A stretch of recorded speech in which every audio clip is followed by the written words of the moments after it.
Assalamualaikum warahmatullahi wabarakatuh. Oke, jumpa lagi teman-teman dengan saya Sobat UMKM dimanapun Anda berada. Di video ini saya akan membahas tentang bagaimana sih tips dan trik kita untuk membuka sebuah bisnis jasa. Bisnis jasa itu macam-macam ya. Ada apa itu namanya, salon, ada rental mobil, ada kecantikan, ada rias pengantin dan lain sebagainya. Banyak sekali untuk bisnis-bisnis jasa di era sekarang ini ya teman-teman. Nah, tipsnya seperti apa sih teman-teman? Nah, kita harus ngerti dulu nih, bisnis itu gimana. Nah, bisnis itu yang pertama itu ketika kita memenuhi keinginan dan kebutuhan konsumen, maka bisnis itu bisa kita jalankan. Kemudian syarat yang kedua itu adalah jika kita bisa memuaskan konsumen, maka bisnis kita itu akan berkembang.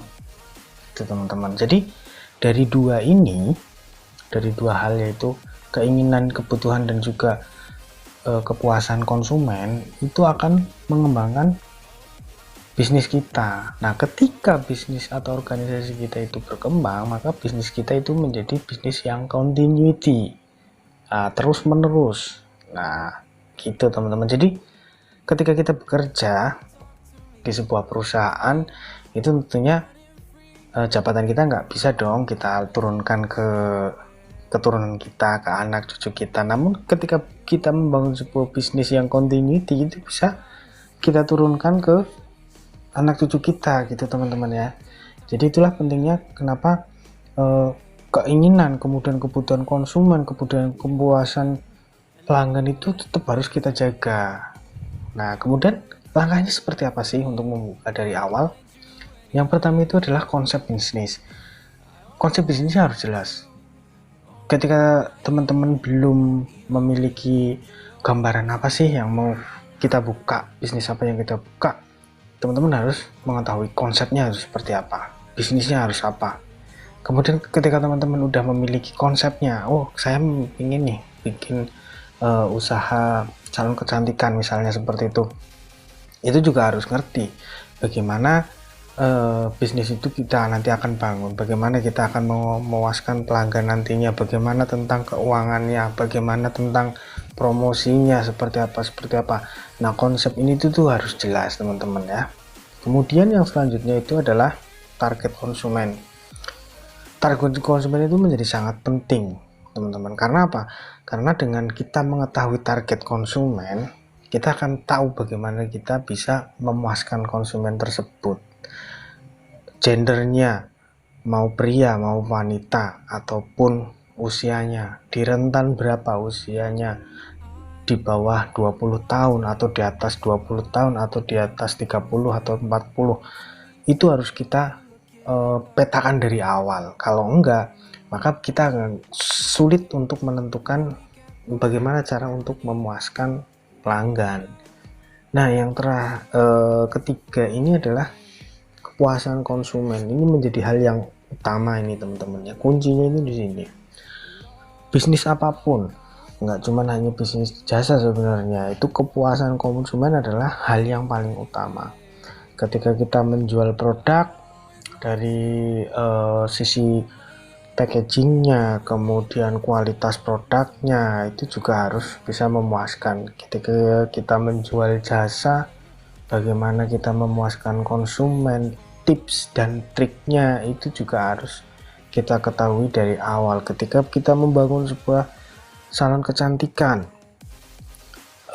timing misalnya orang datang kemudian sampai dia di treatment itu harus cepat, karena orang datang untuk potong rambut pun untuk menunggu lama sekarang itu juga males gitu. Makanya bagaimana cara untuk memuaskan konsumen itu harus kita kupas di sini ya. Kemudian yang selanjutnya adalah pencatatan keuangan. Saran saya, ketika teman-teman membangun sebuah bisnis, jangan pernah mencampur adukan keuangan pribadi dengan keuangan bisnis. Itu adalah hal yang sangat fatal teman-teman ya. 90% usaha itu akan bangkrut ataupun akan tutup di 2 tahun pertama itu dikarenakan mereka menggabungkan antara keuangan perusahaan dengan keuangan pribadi. Nah, tapi kan bisnis ini dibuat untuk kita. Memang benar, memang bisnis digunakan untuk kita dan untuk keluarga kita. Namun di sini jika diibaratkan bisnis itu adalah sebuah perusahaan, dia akan menghasilkan keuntungan, betul kan? Nah, dari keuntungan itu kita mending digaji dari perusahaan tersebut, walaupun kita adalah pemiliknya dan bisa mengakses keuangan kapanpun dan bahkan uang kita pegang, tapi kita jangan pernah mencampur adukan antara keuangan bisnis dengan keuangan pribadi. Itu adalah hal yang sangat-sangat fatal ya teman-teman. Sekali lagi, itu adalah hal yang sangat fatal karena pengalaman yang udah ada itu perusahaan akan hancur itu ketika mencampur adukan antara keuangan pribadi dan keuangan bisnis. Nah, kemudian yang terakhir atau yang kelima itu adalah marketing. Marketing itu digunakan untuk menyiarkan atau untuk memberitahukan halayak bahwa ini loh bisnis yang ada di sini, bisnis yang saya bangun, ini loh bisnis salon, ini loh ada rental mobil, ini loh ada rias pengantin dan lain sebagainya dan lain sebagainya. Nah, disinilah fungsi dari marketing untuk menyebarkan informasi tentang keberadaan bisnis kita dan produk-produk apa yang kita jual.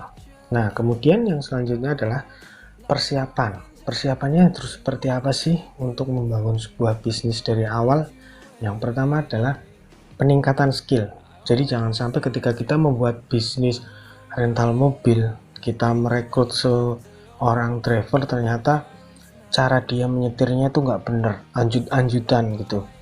Kan orang yang pakai juga males juga. Kemudian ketika kita membangun bisnisnya salon misalnya, ternyata capsternya nggak bisa motong, terus gimana nanti dengan hasilnya, ya kan? Nah, itu juga harus menjadi perhatian ketika kita merekrut dari awal. Mendingan kita berikan pelatihan ataupun kita ajarin mereka supaya skill mereka juga meningkat. Apalagi untuk bisnis misalnya kayak kesehatan klinik gitu, bisnis klinik misalnya gigi ataupun klinik dokter umum, itu juga skill dokternya juga harus diupdate terus-terusan gitu kan, karena kan perkembangan medis itu kan juga setiap tahun akan terjadi perkembangan, makanya skill juga harus dikembangkan. Kemudian yang selanjutnya adalah memperluas network. Fungsinya apa sih untuk memperluas networknya? Jadi ketika kita mengalami kesulitan itu ngobrol atau sharing dengan orang yang mempunyai bisnis yang sama itu akan lebih enak. Ketika misalnya kita memiliki bisnis rias pengantin, kemudian kita masuk ke networknya para rias pengantin yang lainnya, kita ada kesulitan, kita bisa minta bantuan mereka. Kemudian ketika kita butuh marketing, kita juga harus networknya juga harus luas, karena di kenyataannya untuk usaha misalnya rias pengantin itu banyak sekali pesaingnya. Nah, ketika networknya kita sedikit, kita nggak bisa nih cari marketing gitu. Tapi ketika networknya kita luas, di beberapa tempat kita ada marketing, itu akan kita mudah untuk menjual produk kita atau menjual jasa kita, gitu ya teman-teman. Kemudian yang selanjutnya itu adalah modal kerja. Tipsnya adalah ketika kita memulai sebuah bisnis dengan investasi modal yang gede, maka pesaing juga akan mikir untuk menyaingi kita ya. Jadi ketika kita nih buka misalnya apa namanya itu, rias pengantin deh. Kita pengantin, ternyata di situ kita udah punya peralatan komplit, kita udah punya sewa apa itu namanya tendanya, kemudian ada sewa peralatan-peralatan untuk pernikahannya, untuk makannya, kemudian persewaan untuk kursinya, mejanya, dan lain sebagainya.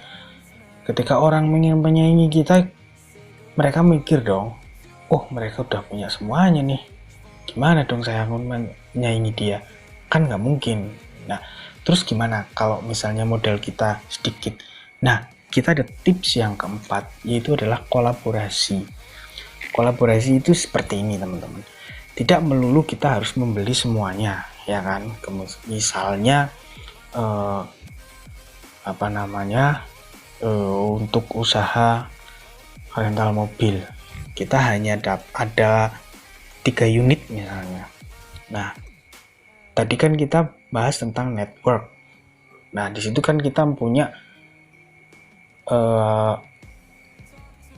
komunitas rental mobil misalnya. Kalau kita cuma hanya 3, kemudian ada 3 konsumen, habis dong mobil kita. Nah, caranya adalah kita kolaborasi dengan pemilik yang lain gitu. Misalnya kemudian saya kasihkan contoh lagi, misalnya bisnis klinik. Untuk BPJS, pendaftaran menggunakan BPJS kerjasama dengan BPJS itu harus ada syarat-syaratnya. Misalnya harus ada dokter ini, kemudian ada apoteker. Kalau kita semuanya kita hadapin semuanya, memang modalnya memang akan sangat banyak. Tapi ketika kita menggunakan kolaborasi, misalnya kita dokter umum nih, kemudian kita gandeng dokter gigi, kemudian kita gandeng apoteker, kemudian kita membangun sebuah klinik, kita bisa bekerja sama dengan BPJS. Nah, itulah fungsinya kolaborasi ya, gitu teman-teman. Jadi ini persiapannya juga harus benar-benar fix agar semuanya nanti bisa berjalan dengan lancar. Kemudian yang selanjutnya tuh kunci keberhasilan dalam bisnis jasa. Yang pertama itu apa sih? Itu adalah hubungan baik dengan pelanggan. Cara kita menyapa, kemudian cara kita meminta informasi, kemudian cara kita bicara, senyum, segala macam itu juga masuk dalam rangka hubungan baik dengan pelanggan. Coba bayangkan ketika kita datang ke sebuah salon, kemudian di situ yang capsternya mukanya nggak ngenakin, terus resepsionisnya juga ketus jawabnya, perasaan kita juga males juga besok saya datang ke sini, kan gitu kan ya teman-teman. Jadi hubungan baik ini harus dijaga untuk apa? Untuk menjaga kelancaran bisnis kita otomatis. Dan yang kedua adalah komunikasi. Banyak hal yang terjadi ya dalam kehidupan nyata, dalam perusahaan itu terjadi miskomunikasi. Nah, ini yang akan menimbulkan permasalahan-permasalahan. Jadi komunikasi itu harus dijaga, baik itu antar karyawan, baik itu antar konsumen dengan karyawan. Itu komunikasi harus dijaga dengan baik. Itu adalah kunci kedua. Kemudian kunci yang ketiga itu apa? Itu adalah manajemen sistem. Jadi sistemnya mau seperti apa, dari promosinya mau seperti apa, dari bagian resepsionisnya mau seperti apa, itu juga harus di manajemen secara baik dan benar. Jangan sampai manajemen ini kacau, yang akan membuat semuanya itu menjadi kacau. Jika semuanya menjadi kacau, maka pelanggan pun akan males juga, nanti dia akan datang kembali, ataupun dia tidak akan mau mereferensikan bisnis kita ke orang lain, karena referensi yang paling bagus itu justru malah dari mulut ke mulut loh teman-teman. Nah, itu adalah promosi yang paling bagus, itu dari mulut ke mulut. Nah, kemudian setelah kita mempersiapkan semuanya nih, kita udah menentukan targetnya, kita udah menentukan sistemnya mau seperti apa, kemudian kita udah pokoknya semuanya udah komplit nih, berarti kita siap untuk berjualan atau untuk memasarkan jasa kita. Nah, tahap-tahapnya seperti apa teman-teman? Yang pertama itu tadi kan udah tuh mendefinisikan target, usianya mau di usia berapa targetnya, kemudian mau cowok apa tuh cewek, terus lokasinya mau di mana, ya usaha kita mau di mana nih lokasinya, jadi target lokasinya itu jelas gitu ya. Kemudian yang kedua adalah platform ini ada beberapa yang wajib kita punyai. Yang pertama adalah website, kemudian yang kedua adalah sosial media. Untuk YouTube ini opsional ya teman-teman, jadi bisa menggunakan YouTube, bisa juga enggak. Namun yang utama adalah website dan sosial media. Kenapa website penting? Karena ketika kita ngomong masalah perusahaan, kita ibaratkan itu rumah, website ini adalah pintunya. Jadi untuk mengetahui dalaman perusahaan kita seperti apa itu menggunakan website ya. Nah, cara untuk orang menggiring masuk ke website itu dengan menggunakan media sosial. Nah, jadi tahu nih dari media sosial itu adalah pengeras suaranya. Jadi dia yang koar-koar gitu. Ini loh ada bisnis ini loh ada usaha ini. Kemudian dia digiring masuk ke website agar orang juga ngelihat dalamannya. Oh, ternyata mobilnya masih baru-baru nih di rental ini. Oh, ternyata tempatnya nyaman ya. Terus harganya pun murah-murah. Oh, ternyata riasnya bagus nih. Dan harganya pun nggak mahal-mahal, ada paketannya. Coba ke sana. Nah, itu adalah guna dari fungsi dari sosial media. Kemudian yang ketiga ini adalah tawaran konsultasi gratis. Konsultasi gratis ini sangat cocok untuk mereka yang membuka klinik kesehatan. Nah, konsultasi. Jadi kalau hanya konsultasi ngapain sih harus bayar, kan juga hanya konsultasi doang. Misalnya, dok, saya nih sakit kepala nih udah beberapa hari ini, kira-kira gimana ya? Ya udah kasih aja tips. Oh, mungkin ini gitu. Obatnya dikasih aja obat ini gitu. Nah, dari konsultasi gratis, masa iya sih suatu ketika dia mengalami penyakit yang lebih parah gitu, dia nggak datang ke dokter tersebut? Kan nggak mungkin gitu, karena udah terjadi hubungan yang enak nih antara kliniknya dan juga konsumennya, kan seperti itu. Kemudian ini adalah data yang diambil dari tahun 2001 tentang pengguna Instagram dan juga pengguna Facebook. Sebetulnya bagusan mana sih menggunakan Facebook ataupun menggunakan Instagram? Itu tergantung dari teman-teman targetnya itu rentan usia berapa. Kalau usia tua itu pas dengan menggunakan Facebook. Tapi kalau untuk usia muda dan remaja itu pas menggunakan Instagram. Tapi kalau saran saya itu kita mix. Karena apa? Karena antara Instagram dan Facebook sekarang kan udah jadi satu tuh. Kita posting di Instagram nanti akan nge-link juga di Facebook. Namun di era sekarang ini cuma tidak hanya dua ini, Instagram dan juga Facebook, namun yang lagi viral sekarang itu adalah TikTok ya teman-teman. Jadi teman-teman bisa menggunakan TikTok itu sebagai media marketing digitalnya teman-teman gitu loh. Nah, terus untuk Facebook sendiri ini caranya gimana sih untuk berbisnis dengan menggunakan Facebook? Yang pertama itu adalah pindahin dulu akun pribadi teman-teman menjadi akun bisnis Instagramnya. Kemudian yang kedua adalah optimalkan profil bisnis teman-teman. Yang ketiga adalah ketahui jenis postingan teman-teman. Yang keempat adalah manfaatkan Instagram Stories. Yang kelima adalah Instagram Live, manfaatkan. Instagram TV juga dimanfaatkan. Caption yang menarik, hashtag yang unik dan menarik, posting di waktu yang tepat, buat Instagram Ads, kemudian bekerja sama dengan influencer. Mari kita akan bahas satu-satu. Yang pertama adalah bagaimana sih beralih dari akun pribadi ke akun bisnis. Oke, jadi teman-teman setelah masuk ke akun pribadinya teman-teman, kemudian teman-teman pilih edit ya. Nah, di edit ini akan dikirim ke fase ini, kemudian pilih pengaturan. Nah, setelah pengaturan maka akan beralih ke tahap ini nih. Pilihlah beralih ke akun profesional dan tara, teman-teman udah jadi Instagram udah berubah jadi Instagram bisnis nih.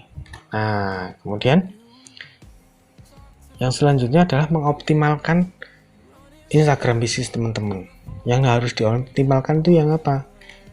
Ya, pilih username yang simpel dan mudah dikenali. Di sini saya kasih contoh adalah Iger Adventure ya.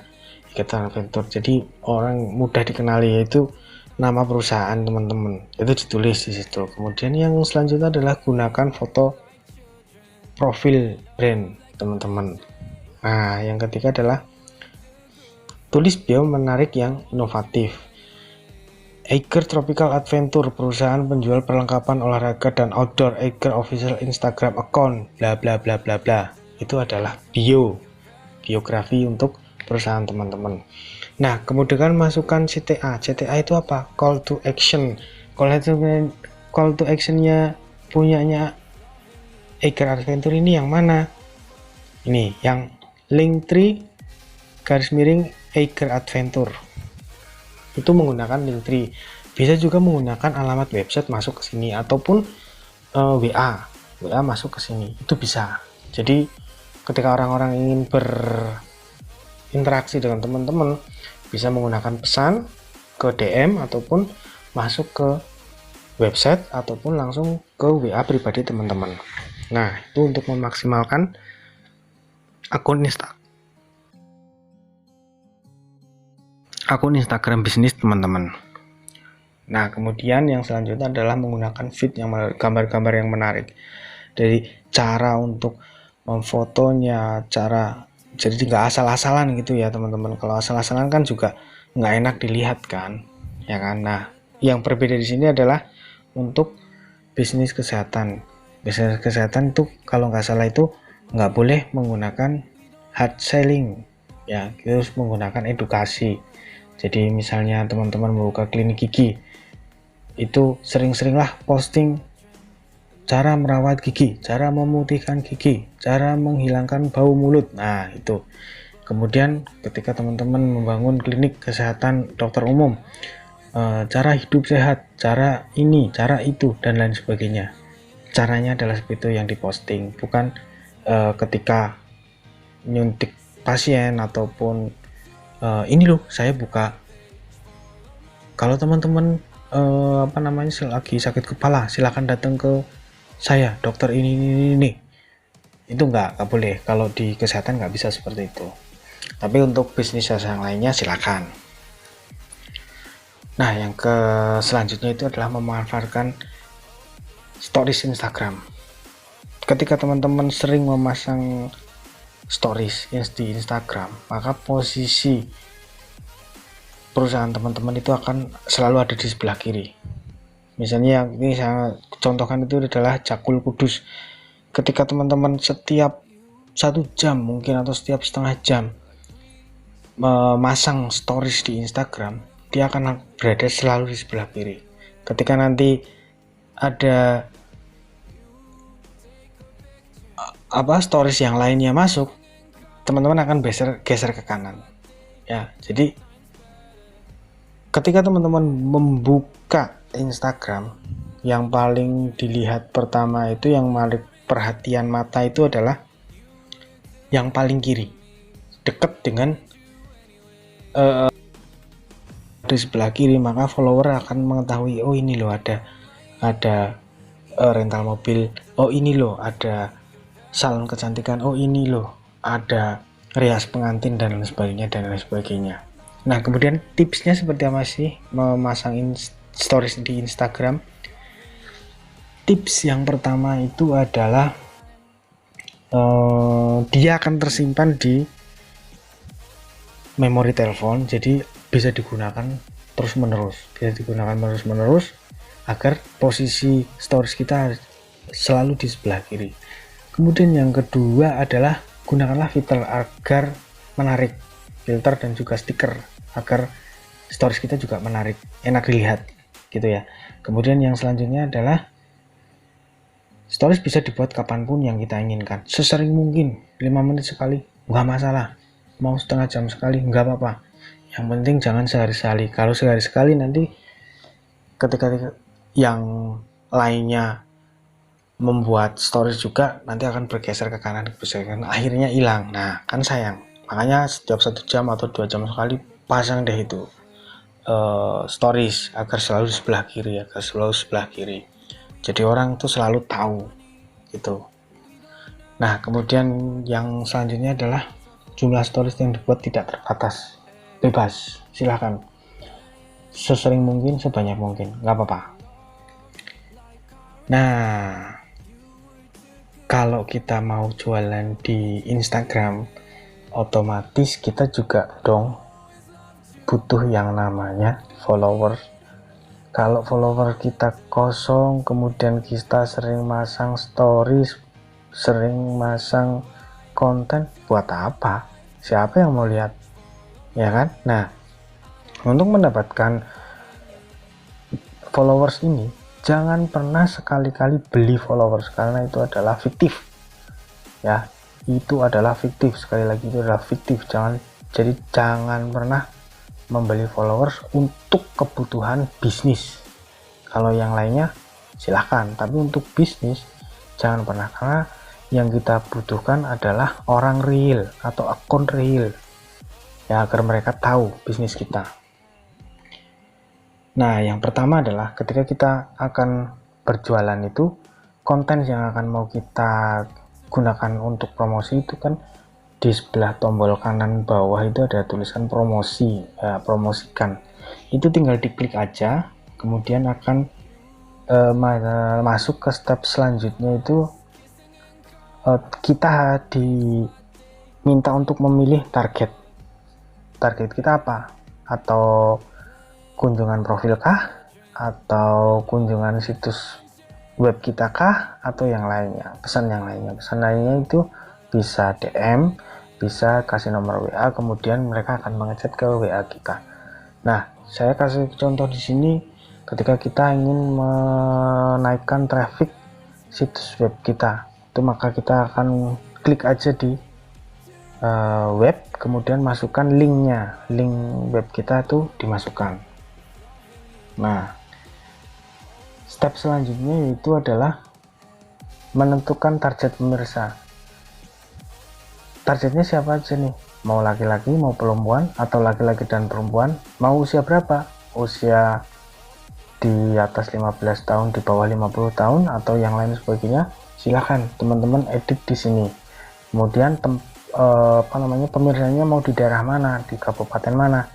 Kalau di sini saya kasih contoh di wilayah Pati, Kudus, dan Ungaran. Nah,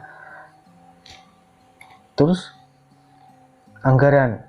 Nah, anggaran ini kalau nggak salah 1 harinya untuk yang paling murah adalah 20.000. Nah, ini namun ketika kita menganggarkan uang lebih, ada anggaran lebih, maka estimasi jangkauannya itu akan naik, akan tinggi ya.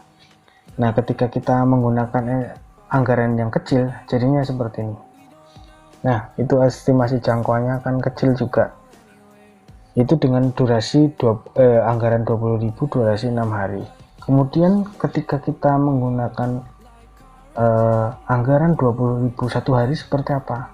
Nah, ini hasilnya 20.000 1 hari, hasilnya adalah 1.600 sampai 4.200 jangkauan, estimasinya seperti itu ya. Ketika kita punya dana lebih, ngapain sih kita, kan toh juga untuk bisnis kita sendiri ya kan. Nah, selain itu kita juga bisa menentukan target sendiri, target radius. Jadi dari titik dimana perusahaan kita atau tempat kita membuka usaha, kita bisa menjangkau radius berapa. Kalau kita hanya pengen deket-deket di sekitaran bisnis kita, diturunkan aja radiusnya, 2 km kah, 3 km kah, 5 km atau lain sebagainya. Silahkan teman-teman atur sendiri. Nah, ini adalah hasil dari konten yang udah pernah dipublikasikan atau dipromosikan. Dari konten-konten ini ada 3 konten yang saya kasihkan contoh di sini, 3 konten yang udah pernah dipromosikan. Hasilnya itu yang pertama adalah 66 ya, 20.000 dengan biaya 20.000. Kemudian yang kedua adalah 60.000, 144 itu kan. Kemudian yang terakhir itu hanya dengan 7.637, itu hanya 49 jangkauan atau 49 pemirsa. Nah, ini di sebelah kanan interaksinya itu ada 128 klik promosi. Yang klik promosi itu ada 128, namun jumlah interaksinya itu ada 147 ya.